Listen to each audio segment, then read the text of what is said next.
community and public engagement with research, co-creation and people-centered designs. We've been talking about people-centered designs.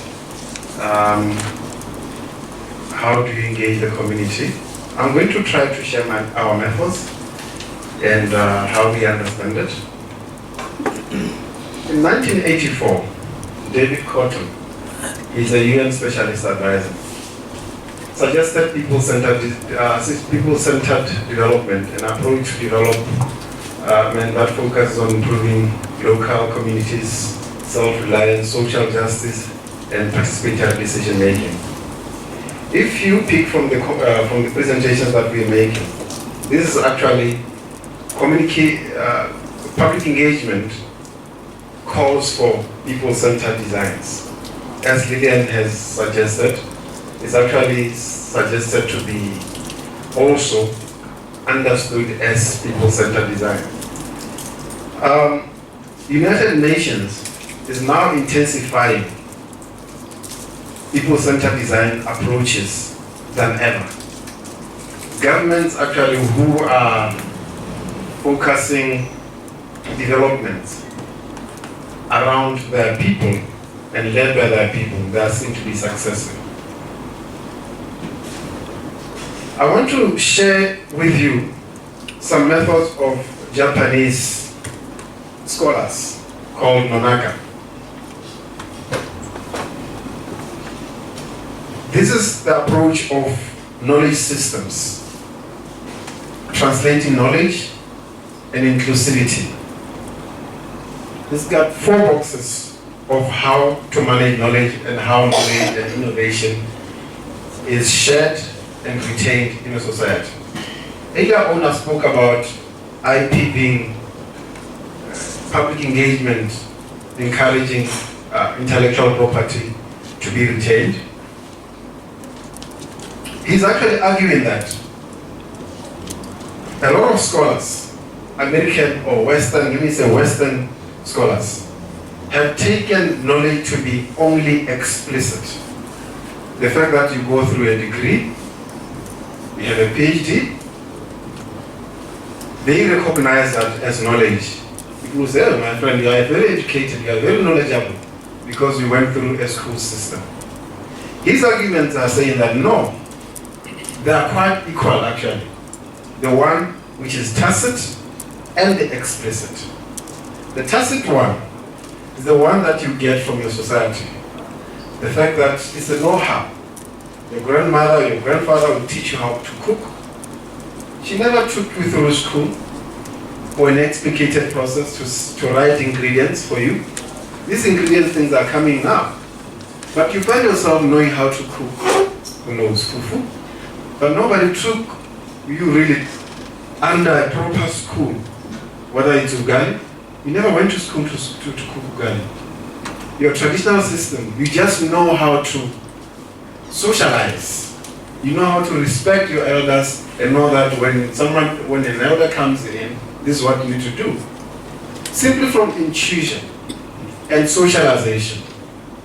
He's arguing that, see, in this part, knowledge is transferred from intuition. It could also be demonstrated through internships. The reason that the fact that you go to a certain organization, you being in that environment, learning from other people, nobody takes you through a process of thorough explication and gives you a paper, a degree to say, now you're qualified.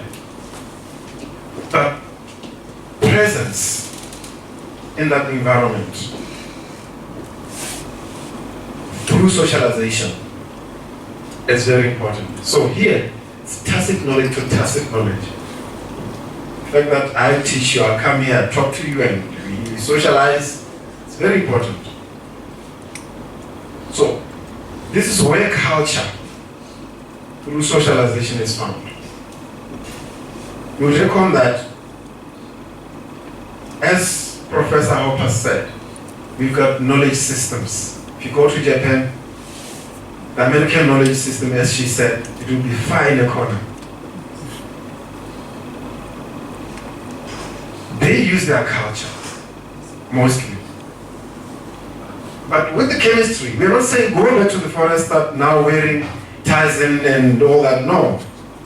With the same chemistry that you are learning when you are doing your PhD, whatever learning knowledge you are acquiring in your PhD, you apply there in that context. So socialization here is simply a common unarticulated beliefs embodied in knowledge, and it's transferred from people to people in a community. Community, I'm not saying village. Community of scientists, community of business people. So here there will be a certain norm of how to do things. So if you are creating your project, you have to create that, find that norm. Someone mentioned earlier that they are doing ethnographic. Is it you, Martin? Yes. This is where ethnographic research should be, where you sit and understand a way of life. And then there comes a point where you have to explicate it.